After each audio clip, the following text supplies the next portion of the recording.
Okay, so now you have recognizing the symptoms is mostly the shivering part. So basically the person is in a cold environment, or for example it's been raining and they're wet and they're shivering like this. And then the next thing you want to assess is the mental status, because that will kind of help you with this. So if like they look drowsy and they look sleepy and everything, you're really down the line of that's not good. If they're a little bit more like, oh my god, I'm so cold, they're still alert with you, so then you're still a little bit, so you can start giving them some warm fluids. You can hypothermia, which is important for hypothermia, is to remember to warm up from the inside out, not from the outside in. And there's a great, and I'll try to find it on YouTube, and I'll put it down if I can, but there's a great study that the Mythbuster did. And they did an episode on why, for example, alcohol was not good for hypothermia, and they kind of explained to you. It's basically what happened with your body is that it will shut down peripherally because it wants to keep your core safe. So it doesn't really care about your arms and stuff like that and your legs. It wants to keep your core safe, because that's where you have your lungs, your head, your heart, everything is in the core. So you want to keep this warm. So you're going to keep close down the peripherally. But the problem is that because it cuts down, there's no circulation going down, and then the blood then becomes very cold. If you, for example, you start peripherally from outside in, what's going to happen is that, let's say I start opening up the veins in my turn, and suddenly this cold blood goes right to my core. I'm going to shock it.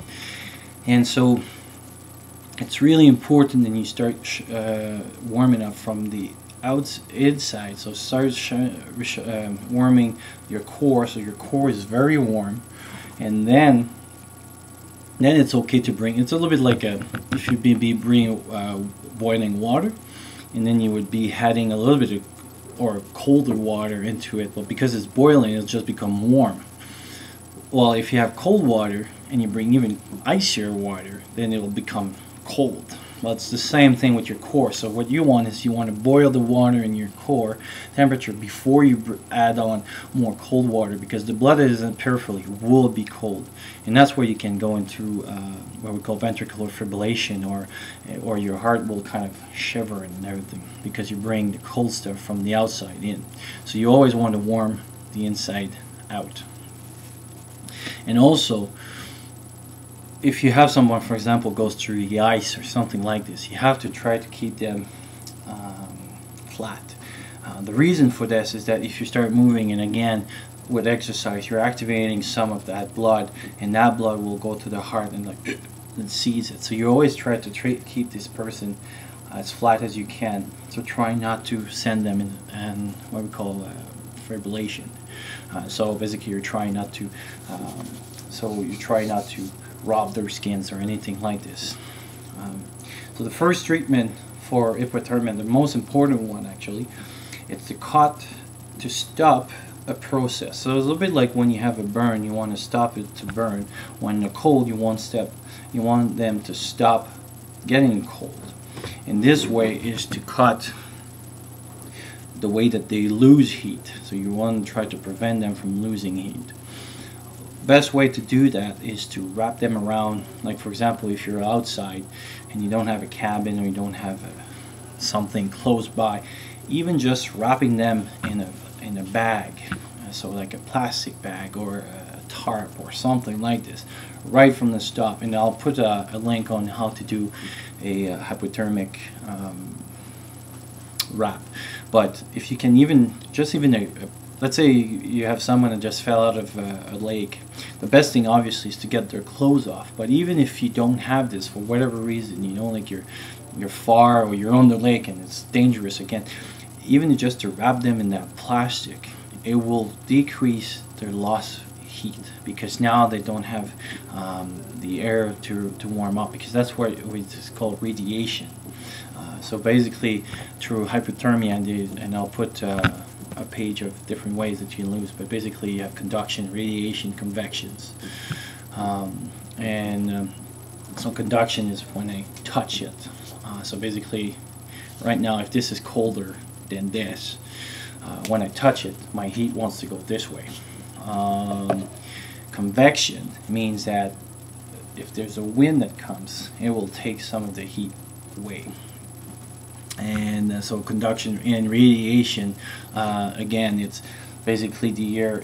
I'm trying to radiate the air around me to try to keep a certain kind of, almost like a small layers all over us warm. And so if this layer keeps getting changed or something, then I'm losing a lot of heat. So like right now from my head, if you would have a camera, you would see like all this heat kind of going and stuff. And then if you had the wind, that it gets that, it takes this part, so now it has to warm it up, and it takes to this part and everything. So what you want to try to do is wrap them around so that way the wind cannot come in. The radiation is not as bad in the conduction, even if there's wet clothes. At least the water there inside start to work a little bit like a wetsuit. But obviously, as soon as possible, you need to get them out of their wet clothes. And actually, even if you have like snow or whatever, you can start rolling into that. So try to absorb as much of the water that you can. And then obviously, the first thing to do is, and that's why my survival kit is with my first aid kit, because this is one of those the situation where big fire, put a tarp in, build a quick shelter, or put the tent on or whatever, get the person in, and then start again, like we were saying, get them undressed and start warming them up from inside in. Boil some, cook some hot liquid with sugar in it. So I'm looking into adding as well to my kit Jello, and not Jello, yes, Jello, because it has a lot of sugar in it, and you can make other stuff with it. I'll have a video about what you can do with that. And you want to give them the sugar because with the shivering, basically the reason for the shivering is that your muscles are trying to create heat, and why the training heat is by doing exercise. So you can do exercise as well to try to prevent shivering, because the problem with the shivering is that it's an uncontrollable muscles movement. So basically my hands are like this and I'm trying, and it's uncontrollable, so you cannot control your hands, and so you would try to hold a pen, and basically you couldn't even grab it or something, and your pen would kind of fall apart. So now imagine that you need to try to start your fire. Versus if you control it, you can still do exercise. You don't need to go outside and start doing like jumping jacks and stuff like that. You can even just by forcing your and relaxing, and then kind of creating heat like this. So when I'm winter camping, that's one thing I do, is like you contract all your muscle as fast as it gets, almost like, you know, you want to show off your muscle, and then you relax, and then you create, almost like just now I'm over here really starting to sweat a little bit just by doing this exercise. And yet my cardiac didn't work, like I didn't get, because that's one problem, is if you're starting to do jumping jacks and stuff, and you get like shorter breaths, and then your cardiac, then you won't be able to do them. But with just those ones like this, I can talk like this, and I can create a lot of heat that way.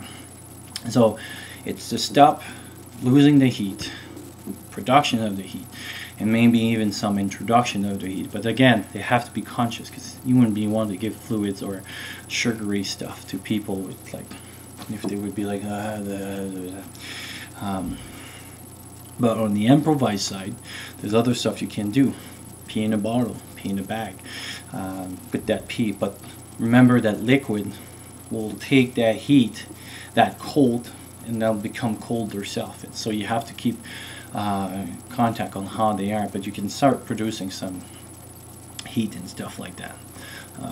And we'll see on another segment, talk a little bit more about that wrap and the temperature.